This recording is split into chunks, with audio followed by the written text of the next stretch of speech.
제가 먼저 읽겠습니다. 여러분이 처음부터 들은 소식은 이것인데 곧 서로 사랑하라는 것입니다. 우리는 악한 자에게 속해 자기 동생을 죽인 가인처럼 되지 말아야 합니다. 대체 왜 가인이 동생을 죽였습니까? 그것은 자기의 행위는 악하고 동생 행위는 의로웠기 때문입니다. 형제들이여, 세상이 여러분을 미워하더라도 이상하게 여기지 마십시오.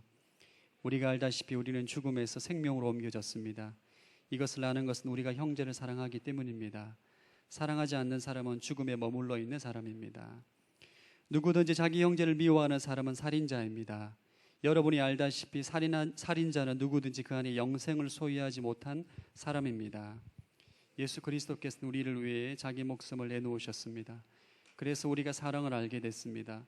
그러므로 우리도 형제들을 위해 우리 목숨을 내놓는 것이 마땅합니다. 누구든지 세상 재물을 갖고 있으면서 자기 형제나 자매의 궁핍함을 보고도 도와줄 마음이 없다면 어떻게 그 사람 안에 하나님의 사랑이 있다고 하겠습니까? 자녀들이 우리가 말과 혀로만 사랑하지 말고 행동과 진실함으로 사랑합시다. 이렇게 행하여 우리가 진리에 속한 줄을 알고 하나님 앞에서 확신을 갖게 될 것입니다. 혹시 우리 마음에 가책을 받는 일이 있다 할지라도 우리가 확신을 가져야 할 것은 하나님은 우리의 마음보다 크시고 모든 것을 아시기 때문입니다. 사랑하는 여러분, 만일 우리 마음에 가책받는 것이 없다면 우리는 하나님 앞에서 떳떳하고 우리가 구하는 것은 무엇이든지 하나님에게서 받은 것입니다. 우리가 하나님의 계명을 지키고 하나님 앞에서 기뻐하시는 일을 행하기 때문입니다. 하나님의 계명은 이것이니 곧 하나님의 아들 예수 그리스도의 이름을 믿고 하나님께서 우리에게 계명을 주신 대로 서로 사랑하라는 것입니다. 하나님의 계명을 지키는 사람은 하나님 안에 있고 하나님은 그 사람 안에 계십니다. 하나님께서 우리에게 주신 성령을 통해 하나님 우리 안에 계신 것을 압니다. 아멘. 말씀 충만하십시오. 성령 충만하시기 바랍니다. 요한일서 3장 말씀을 지난주에 이어서 오늘도 함께 나누겠습니다. 요한일서 3장은 하나님의 자녀로 살아갈 때 나타나는 특징 두 가지를 아주 상세하게 설명하고 있습니다. 저와 여러분은 하나님의 자녀입니다. 믿으십니까? 사람은 정체성을 가지고 살아가게 되는데 우리는 하나님의 자녀라는 정체성을 가지고 살아갈 때에 하나님의 자녀의 삶에 나타나는 크게 큰 두 가지 삶의 특징이 있습니다. 첫 번째는 거룩함입니다. 두 번째는 사랑입니다. 이 거룩함에 대해서 지난주에 말씀을 나누었기 때문에 이번 주에는 오늘은 하나님의 자녀의 삶의 특징, 사랑에 대해서 함께 말씀을 나누기를 원합니다. 첫 번째 주제는 따라서 사랑이 최고의 가치이다 라는 주제로 말씀을 좀 나누겠습니다. 11절 읽겠습니다. 시작. 여러분이 처음부터 들은 소식은 이것인데 곧 서로 사랑하라는 것입니다. 하나님의 자녀가 처음부터 들어온 소식, 여러분이 하나님의 자녀가 된 처음부터 듣게 되는 계명이 뭐냐 하면 서로 사랑하라는 것입니다. 사랑은 하나님의 자녀의 삶에 나타나는 특징 가운데 아주 중요한 특징 중에 하나입니다. 십계명의 핵심이 하나님을 사랑하고 이웃을 사랑하는 것입니다. 예수님께서 우리에게 주신 세 계명이 너희는 서로 사랑하라. 여러분, 하나님의 자녀의 삶엔 반드시 사랑이 나타나게 되어 있습니다. 다시 한번 저를 따라서 사랑은 기독교의 핵심 가치이다. 사랑은 기독교의 가장 중요한 핵심 가치입니다. 우리 고린도전서 13장 13절 읽어보겠습니다. 시작. 그러므로 믿음, 소망, 사랑 이 세 가지는 언제까지나 남아 있을 것인데 이 가운데 가장 위대한 것은 사랑입니다. 믿음과 소망과 사랑 가운데 가장 위대한 것은 사랑이다. 그리고 성경은 사랑은 하나님의 자녀에게서 가장 중요하고 위대한 가치임을 여러 말씀 구절을 통해서 우리에게 말씀하고 있습니다. 여러분, 한 가지 질문하겠습니다. 여러분은 사랑이 여러분 인생 가운데 가장 중요한 가치라고 믿고 있습니까? 이 사랑이 우리 인생 가운데 가장 중요한 가치라는 거예요. 성경은 가장 중요한 가치이자 우리가 반드시 순종하고 주님의 말씀을 따라가야 할 계명임을 우리에게 말하고 있습니다. 그런데 오늘날 교회는 너무 많이 싸우고 있습니다. 교회 안의 분열과 다툼과 이 갈등이 어제 오늘이 아닙니다. 어떤 책에서 본 우스갯소리입니다. 지하철에서 두 명의 사람이 큰 소리를 싸우고 있는데 참다 보다 못한 할아버지께서 이렇게 호통을 쳤다는 것입니다. 왜 여기서 싸우는 거냐? 여기가 교회인 줄 아느냐? 라는 말로 호통을 쳤다는 거예요. 우리가 이 농담과 같은 이런 얘기에 우리가 부정할 수 없는 현실 가운데 살아가고 있습니다. 왜냐하면 교회가 너무나 많이 다투고 싸우고 있기 때문입니다. 하나님의 자녀가 서로 사랑을 해야 되는데 서로 판단하고 정죄하고 다투고 있는 것이 오늘날 우리 하나님의 자녀의 삶의 현실입니다. 왜 이렇게 교회 안에 다툼과 시기와 질투와 분열이 일어나고 있는 것일까? 이유는 한 가지입니다. 사랑이 제일의 가치라고 믿지 않기 때문입니다. 사랑이 우리 인생 가운데 가장 중요하고 위대한 가치라고 믿지 않기 때문에 싸우는 거예요. 여러분, 교회를 다니면 말씀을 배우고 공부하기 때문에 말씀의 지식 때문에 옳고 그름을 판단하는, 분별하는 능력이 강해집니다.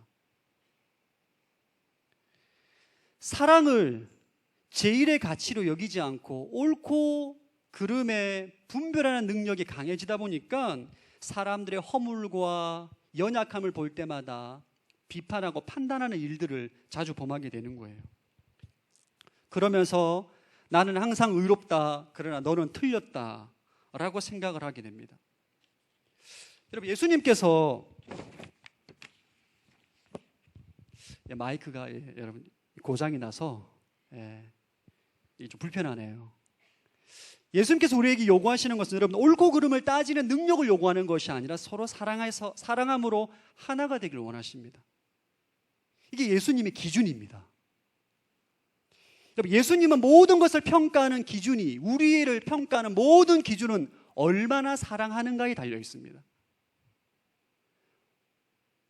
얼마나 경건 생활을 열심히 하느냐, 기도를 많이 하느냐, 성경책을 많이 읽느냐, 이게 중요한 것이 아니라 얼마나 서로 사랑하느냐에 달려 있어요. 이것이 예수님의 기준입니다. 평가 기준이라는 거예요. 저는 최근에 요한일서 말씀을 묵상하고 말씀을 나누면서 제 안에 정말 큰 죄를 깨닫게 되었습니다.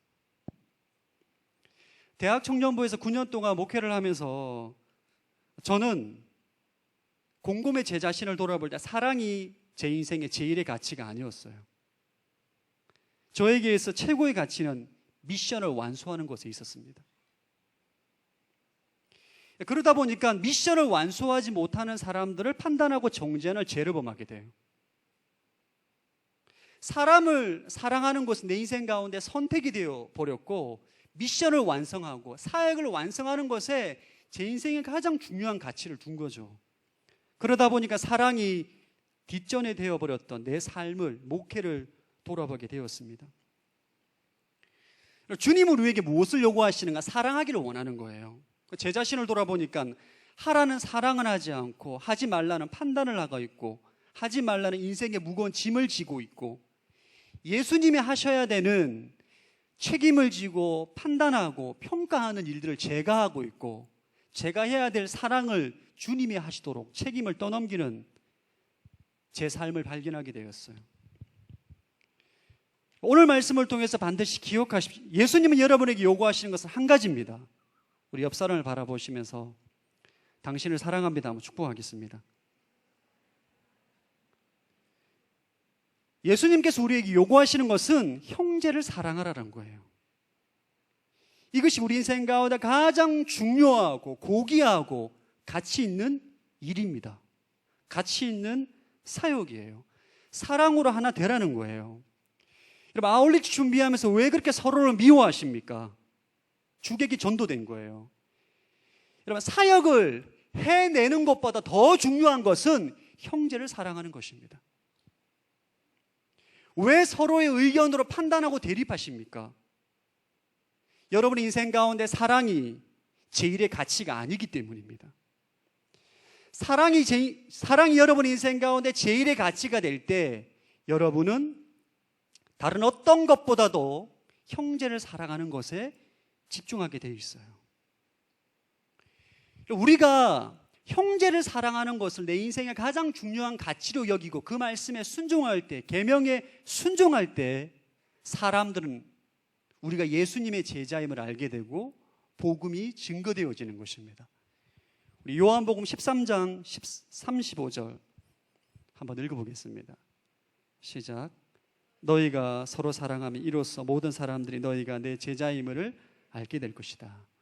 여러분, 세상 사람들 우리의 탁월한 섬김과 사역을 통해서 예수님의 사랑을 아는 것이 아닙니다. 세상 사람들의 상식을 뛰어넘는 사랑으로 우리가 예수님의 제자임을 알게 되는 것이고 예수님의 사랑도 깨닫게 되는 것이에요.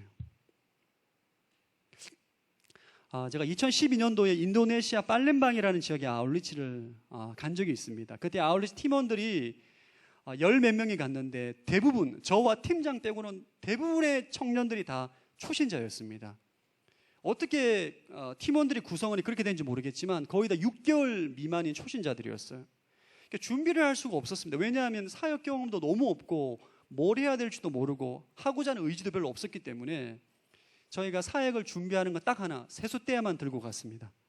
가서 예배를 드릴 때 세족식을 하려고 세숫대야만 한 10몇 개, 20개 정도 가지고 간 것 같아요. 놀라운 일이 벌어졌습니다. 팔렘방 그 현지에 있는 시골 오지의 교회에서 성령 집회를 했어요. 찬양을 하고 말씀을 전하고 기도를 했는데 아무런 역사가 일어나지 않아요. 저 굉장히 좌절했습니다. 영성이 없구나. 예배를 다 드리고 난 다음에 정말 그 기도를 어떻게 할지도 몰라요. 초신자들이기 때문에 합심으로 하고 통성으로 기도하는 사람도 없습니다. 방언도 할 줄 몰라요. 근데 저희가 예배를 드리고 난 다음에 그 현지 지도자들, 성도들 다 발을 씻겨주어 세족식을 했어요. 제 사역 경험 가운데 근데 놀라운 기적을 경험했습니다. 여러분, 세족식을 통해서 귀신이 떠나가는 거예요. 귀신 들린 사람 귀신이 떠나가고 병고침이 일어나고 성도들이 울기 시작하는데 놀라운 것은 저희 청년들이 방언을 받고 초신자가 2시간씩 기도를 해요. 할렐루야. 이게 있을 수 없는 일입니다. 저희가 예상한 것과는 너무나 다른 큰 성령 역사가 일어났어요. 그리고 난 다음에 선교사님을 통해서 들었는데 어떻게 그런 역사가 일어났는가, 성도들 가운데 그런 큰 감동이 있었는가 얘기를 하시는데 그 교회가 굉장히 오래된 보수적이고 전통적인 교회입니다. 성령의 역사를 인정하지 않는 교회예요. 방언을 할 줄 모르는 교회입니다. 근데 그 교회 성도들이 선교사님들과 외부 사역자들이 이방인이 왔을 때 항상 그들이 우위에서 가르치는 입장에서 그들을 섬겼다는 거예요. 이번에 온 한국 팀들은 자신들의 발을 씻겨주었다. 오랫동안 신앙생활하며 수많은 아울팀을 맞이했지만 우리의 발을 씻겨준 외국인들은 처음이라는 거예요. 사랑의 감동을 받은 거죠. 그때 여러분, 성령의 강한 임재가 있었던 거예요. 대부분은 주님을 잘 모르는 초신자들인데 어마어마한 역사가 일어났습니다. 선교사님 너무 감동을 받아 다른 교회에 세족식을 해달라고 부탁을 했어요. 다른 교회에는 지난주에 그 딸아이가 오토바이 사고로 죽은 성도가 있는 교회였어요. 그곳에 가서 예배를 드리고 세족식을 하는데 또 기적이 일어났습니다. 울고 불고 눈물바다가 됐어요. 저희 팀은 여러분 아무런 능력이 없어. 단지 그들을 사랑하는 마음으로 섬겼을 뿐이에요. 근데 그곳 가운데 성령의 강한 임재와 예수님의 사랑이 드러난 거죠. 예수님은 우리에게 대단한 것을 요구하지 않습니다. 예수님은 여러분에게 대단한 것을 요구하지 않았어요. 여러분에게 원하는 건 딱 한 가지입니다. 사랑하라는 거예요. 할렐루야. 이것이 주님의 기준입니다. 전 여러분에게 있어 사랑이 최고의 가치가 되기를 축복합니다. 제가 이 진리가, 이 사랑이 제 인생의 제일의 가치가 아니었기 때문에 무수한 많은 실수를 범했습니다. 제가 최근에 요한일서 말씀을 묵상하면서 정말 회개기도를 많이 하는 것 같아요. 제가 최근에 제 별명을 스스로 지었습니다. 할렐루야. 사랑의 사도라고 제가 스스로 지었습니다. 저를 사랑의 사도로 불러주지 않으니까 저희 MC들이 웃더라고요. 왜냐하면 저는 지금까지 사랑과는 거리가 먼 인생을 살았기 때문에 제가 아내에게 이번 주에 여보 내가 오늘 사랑에 대해서 말씀을 전한다 얘기하니까 아내가 웃더라고요. 당신이 사랑의 말씀을 전할 때 굉장히 어렵겠다. 여러분, 저를 사랑의 사도로 불러주기를 간절히 소망합니다. 여러분이 인생의 최고의 가치가 사랑임을 인지하고 사랑의 사도로 사랑하며 살기로 결단할 때에 세상은 여러분을 비웃습니다. 조롱하게 돼 있어요. 우리 12절과 13절 한번 읽어보겠습니다. 시작. 우리는 악한 자에게 속해 자기 동생을 죽인 가인처럼 되지 말아야 합니다. 대체 왜 가인이 동생을 죽였습니까? 그것은 자기 행위는 악하고 동생 행위는 의로웠기 때문입니다. 세상이 여러분을 미워하더라도 이상하게 여기지 마십시오. 가인이 아벨을 죽였어. 동생을 죽였어. 왜? 그가 의로우니까. 자신의 악함이 드러나니까 동생을 죽인 것입니다. 여러분의 사랑의 최고의 가치로, 여러분의 인생의 최고의 가치를 사랑으로 삼고 결단하고 살아갈 때 세상은 여러분을 미워하게 돼 있어요.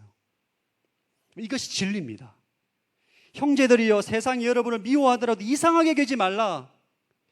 여러분이 사랑의 사도로 살기로 결단하고 섬기며 실천하며 나아갈 때 세상은 여러분을 비난하고 조롱하게 되어 있습니다. 그것이 진짜 그리스도인입니다.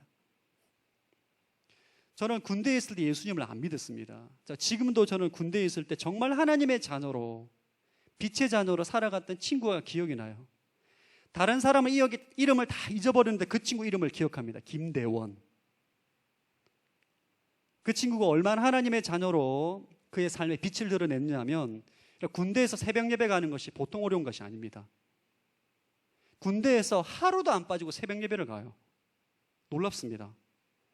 교회를 간다고 고참이 테스트를 했어요. 구타를 했는데 맞았음에도 불구하고 교회를 가는지 안 가는지 시험을 하는데 매를 맞아도 계속 교회를 가는 거예요. 그 친구가 제 동기였습니다. 사실 저는 그 친구를 안 좋아했어요. 혼자 착한 척 하니까. 하루는 제가 상병 마로봉 때 후임병들을 군대 말로 굉장히 갈구고 있었습니다. 저는 은사가 있어요. 갈구는데. 진짜 제 안에 은사가 있는 걸 군대 가서 발견했습니다. 저희 대대 제가 제일 갈구더라고요. 제일 잘 갈구더라고요.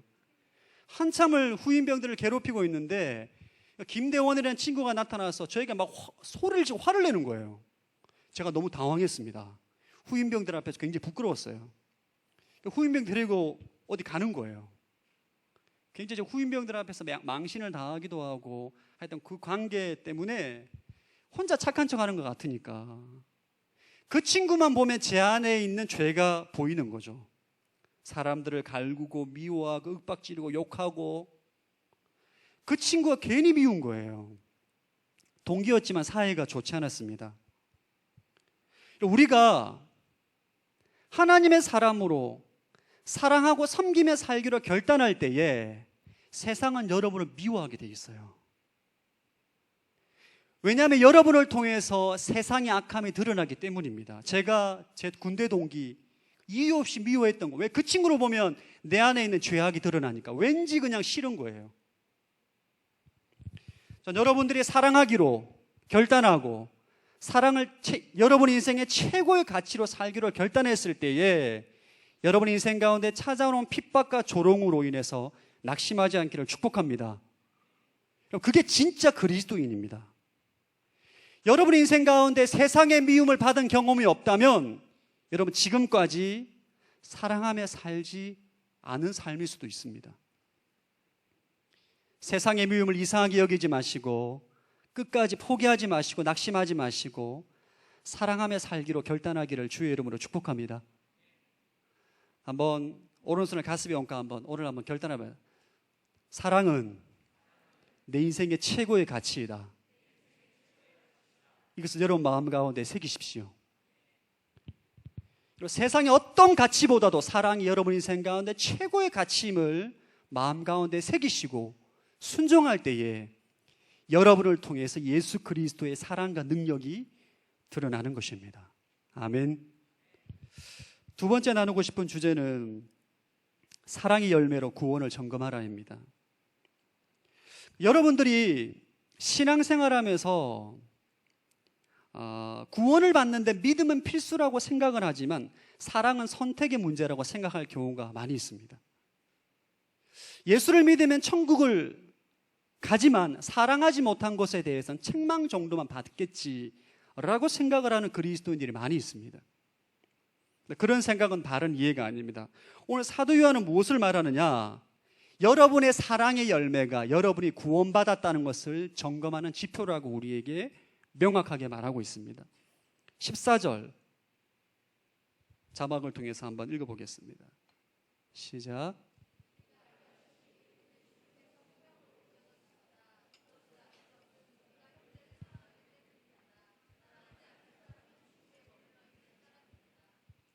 우리가 죽음에서 생명으로 옮겨졌다.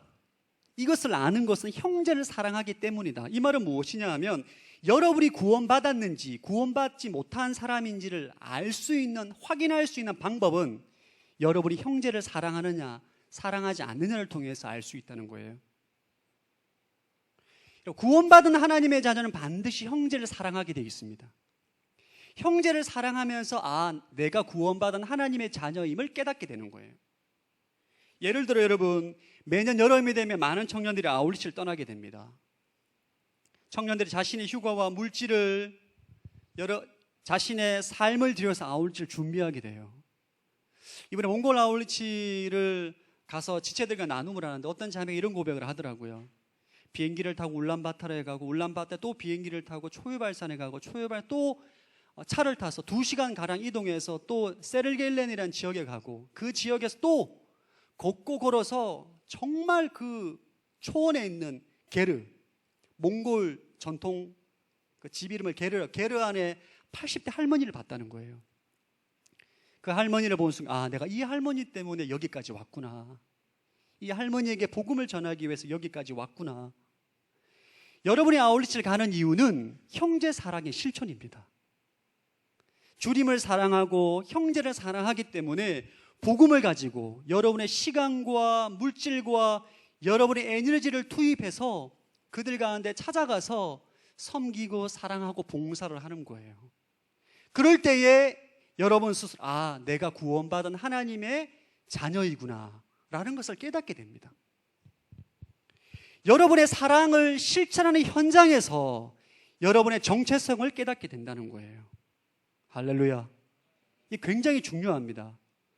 여러분의 구원의 확신을 가지기 위해서는 어떻게 해야 되는가? 사랑을 실천할 수 있는 현장으로 가시면 돼요. 그곳에 가시면 여러분이 내가 죽음에서 생명을 얻은 하나님의 자녀임을 깨닫게 된다는 것을 오늘 성경 우리에게 말하고 있습니다. 성경은 반복적으로 우리에게 구원과 사랑이 관련되어 있다라고 우리에게 말하고 있어요. 이 사랑의 실천이 없는 믿음은 구원받은 믿음이 아니라는 것을 말하고 있습니다. 야고보서 2장 17절 한번 읽어보겠습니다. 시작. 이와 같이 믿음도 행함이 없다면 그 자체가 죽은 것입니다. 여러분, 믿음과 행함은 결코 분리될 수가 없습니다. 행함이 없는 믿음은 죽은 믿음이에요. 그러니까 여러분이 십자가 복음을 정말 제대로 믿는 사람은 그의 삶에 반드시 사랑과 용서하는 삶이 뒤따라오게 되어 있습니다. 십자가 복음을 통해서 믿음으로 변화된 사람은 심지어 원수까지 사랑하게 되는 거죠. 여러분 가운데 사랑할 수 없고 용서할 수 없고 사람과 화해할 수 없는 여러분의 삶의 모습이 나타난 여러분의 믿음을 점검해 봐야 돼요. 십자가 복음을 안다고 말하지만 사랑의 열매가 나타나지 않는 인생은 그 십자가 복음을 지식으로만 알고 있다는 그것을 증거하는 것입니다. 저는 이 목회를 하면서 제 안에 가지고 있던 십자가 복음이 교리와 지식으로만 내 안에 있다는 것을 언제 깨달았는가? 두 가지의 내 삶의 열매를 보고 깨달았어요. 첫 번째, 죄를 이기지 못한다. 두 번째, 사랑의 능력이 없다는 것을 통해서 내 안에 십자가 복음이 지식으로만 와 있구나. 여러분, 여러분이 십자가 복음을 안다고 해서 여러분 삶 가운데 십자가 복음이 능력으로 나타나지 않는다면 여러분 십자가 복음을 지식으로만 알고 있는 거예요. 참된 믿음은 반드시 행함이 따라오게 되어 있습니다. 십자가 복음을 바르게 믿는 사람은 반드시 사람들을 사랑하고 용서하는 행동이 수반되게 돼 있어요.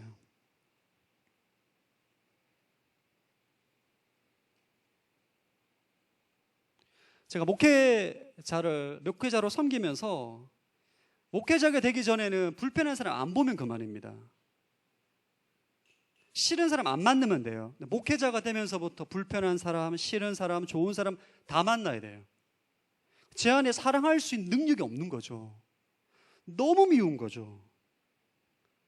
사랑할 수 있는 능력이 내 안에 없다는 것을 깨달을 때에 나는 정말 십자가 복음을 제대로 알고 있는가, 십자가 복음 내 삶 가운데 능력으로 나타나고 있는지를 점검해 봐야 돼요. 많은 청년들이 이렇게 묻습니다. 목사님, 사랑하는 것이 너무 힘들다. 여러분, 나를 좋아하는 사람은 사랑하는 것은 너무 쉽습니다. 그러나 나를 미워하고 판단하고 정죄하는 사람을 사랑하는 것이 너무 어렵다고 말합니다. 왜 우리가 이렇게 사랑하고 용서하는 것이 힘들까요? 이유는 여러분 자신의 힘으로 사랑하려고 하기 때문입니다. 여러분, 주님은 우리에게 말합니다. 너희들의 능력으로 사랑하라고 요구하는 것이 아니에요. 예수 그리스도의 사랑의 능력으로 형제를 사랑할 것을 우리에게 말하고 있습니다. 제가 이전에 섬겼던 공동체 새벽 예배 때 정말 저를 힘들게 하는 분이 한 분 계셨습니다. 지금까지 만난 원수와는 차원이 다른 정말 저를 힘들게, 인격적인 모독과 비난과 조롱과 불화살이라고 말할 수, 카톡에 문자를 보내면 마치 불화살을 맞는 듯한 엄청난 믿음의 시험이 들 정도로 저를 괴롭힌 분이 계셨어요. 계속 저를 만나자고 하는 거죠. 만나자고 하는 거예요. 저한테 가르쳐 줄 게 있다는 거죠. 제가 피했습니다. 왜냐하면 만나면 때릴 것 같더라고요. 제가 제 혈기로는 도저히 만나면 제가 그 성도를 감당할 자신이 없더라고요. 계속 피해 다녔습니다. 도저히 그 형제님을 사랑할 자신이 없는 거예요. 만나자고 할 때마다 피하고, 문자를 보내면 피하고. 그때 제가 깨달았습니다. 내가 알고 있는 십자가 복음은 지식이구나. 사랑은 우리 힘으로 하는 것이 아닙니다. 사랑은, 그리스도인의 사랑의 핵심은 나는 죽고 예수로 사는 것이에요. 우리의 옛사람, 죄 덩어리인 옛사람은 원수를 사랑할 수가 없습니다. 여러분, 절대로. 얼굴을 보면 분노와 미움과 혈기가 올라오지 그 사람을 사랑할 수가 없어요. 여러분이 사랑하기 힘든 이유는 여러분의 옛사람으로, 옛자로 그 사람을 사랑하려고 노력하기 때문입니다. 우리가 사랑할 수 있는 방법은, 예수님의 사랑으로 형제를 사랑할 수 있는 힘의 근원은 내 옛사람이 죽는 거예요. 할렐루야. 내가 죽는 거 외에는 방법이 없습니다.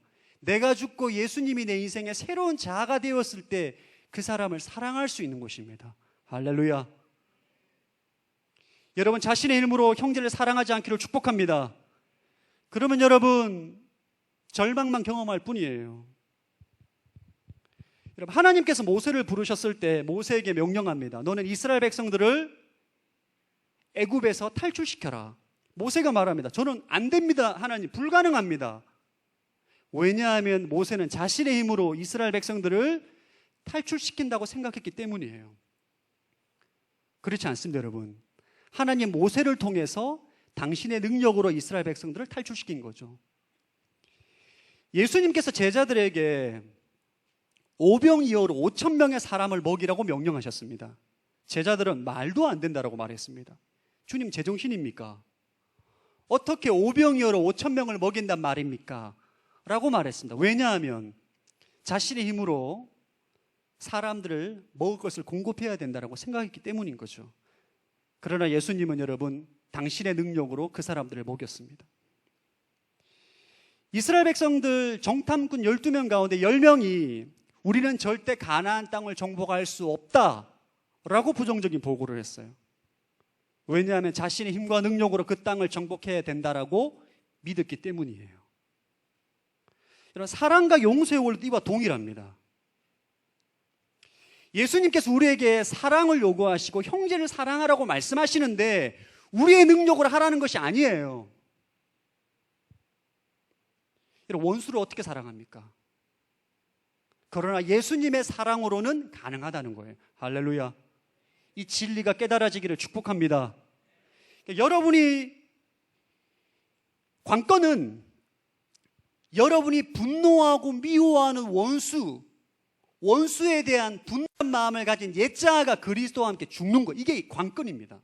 죽어야 돼요. 예수님의 새로운 자아가 내 인생의 주인이 되었고 그분의 능력으로, 그분의 사랑으로 형제를 사랑할 때에 우리는 원수도 사랑하게 될 줄로 믿습니다. 이것이 예수 그리스도께서 우리에게 원하는 것입니다. 여러분 입술 안에 그 사람은 절대 용서 못해, 절대 그 사람을 사랑할 수 없어 라는 말을 제거하기를 축복합니다. 축복합니다. 여러분 마음 가운데 용서할 수 없는 사람은 없습니다. 예수님의 사랑으로 용서할 수 있는 거예요. 여러분이 분노하고 미워하고 절대 할 수 없다라고 말하는 옛자가 그리스도와 함께 죽어야 돼요. 그거 할 수 있죠? 서로 한번 따라 해주세요. 오른손을 가슴에 얹고 한번. 원수를 미워하는 나 옛자는 그리스도와 함께 죽었습니다. 아멘. 여러분 심령 안에 분노가 끓어오를 때마다, 미움이 올라올 때마다 믿음의 고백을 하기를 축원합니다. 그럴 때에, 여러분 옛자가 죽을 때에 형제를 사랑할 수 있는 거예요. 할렐루야. 예수님, 우리가 불가능한 것을 요구하지 않습니다. 가능한 것을 요구합니다. 마지막으로 18절 한번 읽어보겠습니다. 시작.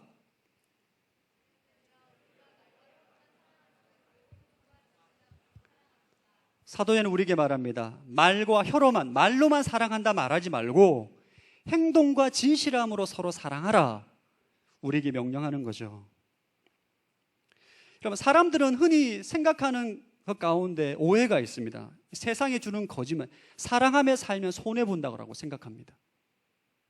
에이, 목사님, 서로 사랑하라는 말씀 다 아는 말이죠. 그러나 이 세상이 너무 악하기 때문에 내가 직장에서 서로 사랑하며 살 때 내가 손해본다는 거예요.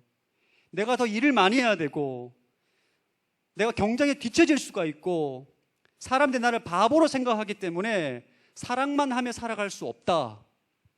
교회에서는, 성경에서는 인생의 최고의 가치라고 말하지만 우리가 현실의 삶에서 그렇게 살면 바보로 전락할 수 있다라고 말하는 사람들이 있습니다. 여러분, 그건 세상의 거짓말입니다. 주님께서 우리에게 사랑하며 살라는 것은 이유가 있습니다. 그게 축복이기 때문이에요. 우리 옆 사람, 사랑은 축복입니다. 아마 축복하겠습니다. 여러분, 사랑하며 사는 것은 손해가 아닙니다. 사랑하며 사는 것은 축복입니다. 오늘 사도 요한은 우리에게 그 세 가지 축복을 말하고 있어요. 너희가 형제를 사랑하며, 자신의 힘과 능력으로 사랑하는 것이 아니라 예수님의 사랑으로, 나는 죽고 예수로 살아가며 형제를 사랑할 때 누리게 되는 엄청난 축복이 있다는 거예요. 세 가지가 있는데, 첫 번째가 믿음의 확신을 가지게 됩니다. 19절 20절 한번 읽어보겠습니다. 시작.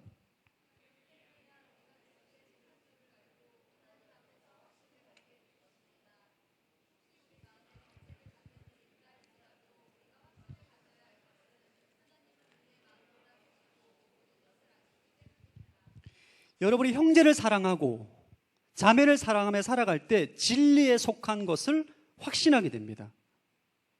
하나님의 자녀라는 것을 확신하게 됩니다. 구원받은 자라는 것을 확신하게 돼요. 여러분들 가운데 진리에 대한 확신이 없고 구원의 확신이 없는 지체가 있다면 여러분, 사랑을 실천할 수 있는 현장으로 나아가시기를 축복합니다. 아울리치가 좋은 기회입니다. 형제 사랑을 실천할 수 있는 현장으로 나가시고 여러분의 가정과 직장에서 사람을 사랑하는 삶을 살아가십시오. 그러면 여러분의 진리에 속한 하나님의 자녀임을 확신하게 돼요. 어떤 집사님께서 자신의 중학생 아들이 하도 말을 안 듣고 불평하고 원망하는 삶을 살아서 진짜 오지로 아울리치를 보냈다는 거예요. 2주 동안 엄청나게 고생하고 형제 사랑을 실천하고 하나님 일을 감당하고 난 다음에 돌아왔는데 아이가 완전히 달라졌다는 거예요. 날마다 감사하고 자신이 하나님의 자녀라는 정체성을 가지게 되었다는 거죠. 그럼 나는 누구인가? 믿음의 확신은 사랑과 연결되어 있습니다.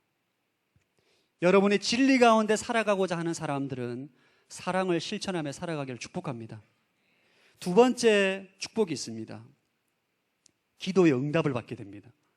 22절 한번 읽어보겠습니다. 22절 시작. 우리가 구하는 것은 무엇이든지 하나님에게서 받습니다. 우리가 하나님의 계명을 지키고 하나님 앞에서 기뻐하시는 일을 행하기 때문입니다. 여러분이 하나님의 계명을 지킬 때, 하나님의 계명, 형제를 사랑하는 것을 지킬 때에 여러분이 구하는 것은 무엇이든지 하나님께 받게 된다는 거예요. 기도 응답과 사랑이 연결되어 있습니다. 이게 중요한 성경적인 원리예요. 여러분들이 아울리치와 사역을 하면서 기도 응답을 많이 경험하는 이유는 그 현장이 형제 사랑을 실천하는 현장이기 때문입니다. 여러분은 정말 기도 응답을 받기를 원합니다. 저는 정말 기도 응답을 통해서 하나님의 살아계심을 알기를 원합니다 라고 소원하시는 분들은 형제를 사랑하기를 축복합니다.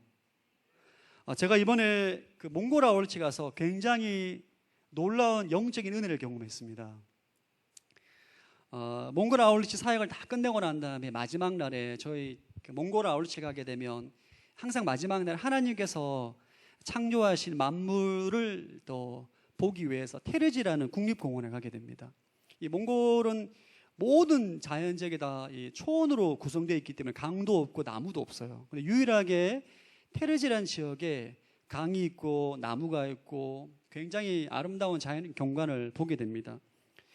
그곳에 가서 하나님이 만드신 자연 공간을 또 보고 찬양하기 위해서 갔는데 비가 오는 거예요.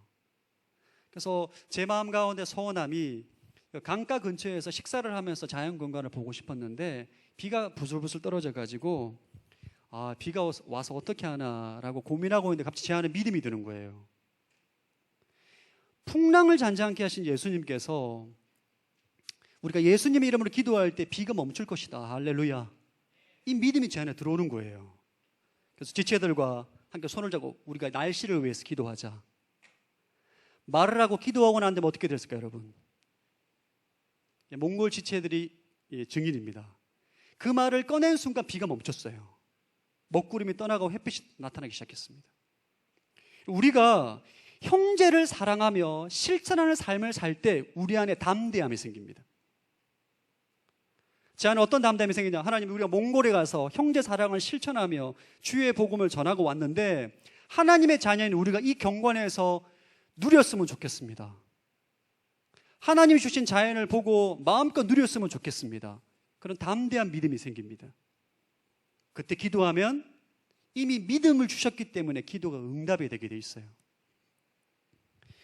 여러분들 가운데 기도 응답이 안 되신 분들 가운데, 여러분들 가운데 사랑하고 용서하고 화해할 사람들 성령께서 깨닫게 해주신다면 그 사람에게 찾아가서 화해하시고 용서하시고 사랑하는 삶을 살기를 축복합니다. 그때 기도 응답의 역사가 일어나게 될 줄로 믿습니다. 세 번째, 우리가 사랑할 때 주시는 축복, 주님과의 깊은 교제를 경험하게 됩니다. 23절, 24절 시작. 하나님의 계명은 이것이니 곧 하나님의 아들 예수 그리스도 이름을 믿고 하나님께서 우리에게 계명을 주신 대로 서로 사랑하는 것입니다. 하나님의 계명을 지키는 사람은 하나님 안에 있고 하나님은 그 사람 안에 계십니다. 하나님께서 우리에게 주신 성령을 통해 하나님이 우리 안에 계시는 것을 압니다. 형제를 사랑하는 사람은 하나님이 내 안에, 내가 하나님의 안에 거하는 것을 성령을 통해서 알게 됩니다. 주님과 친밀감을 경험하게 돼요. 여러분들 가운데 예수님과 친밀감 가운데 나아가기를 원하고 하나님을 더 알기를 원한다면 형제를 사랑하기를 축복합니다. 오늘 성경에서 말합니다, 여러분. 주님과의 친밀감은 사랑과 연결되어 있다. 여러분, 이 사랑은 하나님의 축복을 경험하는 핵심 키입니다. 제가 하나님 진리 가운데, 믿음의 확신 가운데 견고하게 서기를 원합니다. 기도 응답을 받기를 원합니다. 주님과 더욱 깊은 교제를 경험하기를 원합니다 라고 여러분 집회를 쫓아다니고 말씀을 묵상하고 기도하는 삶을 사는 것도 좋지만, 오늘 성경에서 말합니다. 너희가 그러한 축복을 경험할 수 있는 핵심 키는 뭐라고요? 서로 사랑하는 거예요. 여러분이 형제를 사랑하고 서로를 사랑하며 살아갈 때에 오늘 주님께서 약속하신 놀라운 축복을 경험하게 되는 것입니다. 아멘. 저를 따라, 사랑은 신앙의 제1의 가치다. 이 말씀을 기억하시고 여러분 삶 가운데 형제를 사랑하는 삶을 실천하며 사십시오. 성경에서 약속하고 있는 놀라운 축복을 경험하게 될 줄로 믿습니다. 주님과의 친밀함을 경험할 뿐만 아니라 여러분 진리가 믿어지는 거예요. 이전에 그렇게 믿어지지 않던 진리가 깨달아지고 믿어지는 거예요. 그리고 아무리 기도해도 응답될 것 같지 않았던, 확신이 서지 않던 기도가 믿어지는 거예요. 응답이 될 거라고 믿어지는 거예요. 담대하게 주님 앞에 간구하며 나아가게 됩니다. 이것이 오늘 성경에서 말하고 있는 사랑의 비밀입니다.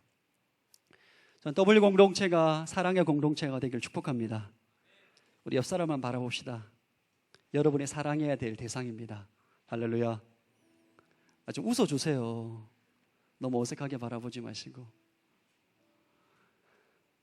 저는 요즘 요한일서 말씀을 나누는 것이 제 인생에 너무너무 큰 축복이라고 믿습니다. 제가 이 사랑에 대한 비밀을 몰랐어요. 말씀을 준비하고 연구하고 기도하면서 사랑에 얼마나 놀라운 비밀이 담겨 있는지 진리를 깨닫게 되었습니다. 여러분 주위에 있는 형제와 자매들 허물이 있고 연약함이 보일 때마다 부탁드립니다. 판단하지 않기를 축복합니다. 비난하지 마십시오. 사랑은 허다한 허물을 덮는 거예요. 부족하면 여러분이 하면 돼요. 여러분, 지나가다 똥을 발견하면 사람을 불러 누가 똥을 쌌냐, 국립과학 하목사님 많이 인용하신 예인데 누가 똥을 쌌느냐, 범인을 찾을 필요 없습니다. 똥을 치우면 돼요. 이거 누구 담당이냐, 이거 누가 해야 되냐, 누가 안 했냐 조사할 필요 없습니다. 여러분이 하시면 돼요. 본 사람이 하면 됩니다. 왜냐하면 우리 인생의 최고의 사역은 사랑이기 때문인 거죠. 여러분 순원들을 사랑하시고, 우리 W 공동체 지체를 사랑하시고, 여러분 직장 동료를 사랑하시고, 만나는 모든 사람들을 사랑할 때에 주님 안에서 경험할 수 있는 놀라운 영적인 부유함을 여러분 경험하게 될 줄로 믿습니다. 여러분 안에 주님의 사랑에 충만하여서 만나는 사람들마다 사랑하시고, 심지어 원수도 사랑하시는 여러분들이 되기를 주의 이름으로 축복합니다. 아마 세상이 깜짝 놀랄 겁니다. W 공동체에서 원수를 사랑하더라. 여러분들 안에 하나님의 승리가 있기를 주의 이름으로 축복합니다. 오늘은 이 찬양을 좀 불렀으면 좋겠습니다. 우리가 설교 끝나고 대부분 하나님을 예배하는 찬양을 많이 부르는데, 오늘은 특별히 서로 사랑하라 말씀하셨기 때문에 주 안에 우린 하나, 이 찬양을 부르면서 주님 우리 안에 정말 사랑으로 하나 되고 연합하여서 예수님의 사랑을 증거하고 드러내는 그런 아름다운 공동체가 되게 해 주십시오. 그런 기도하는 마음으로 함께 이 찬양을 주님께 드리겠습니다.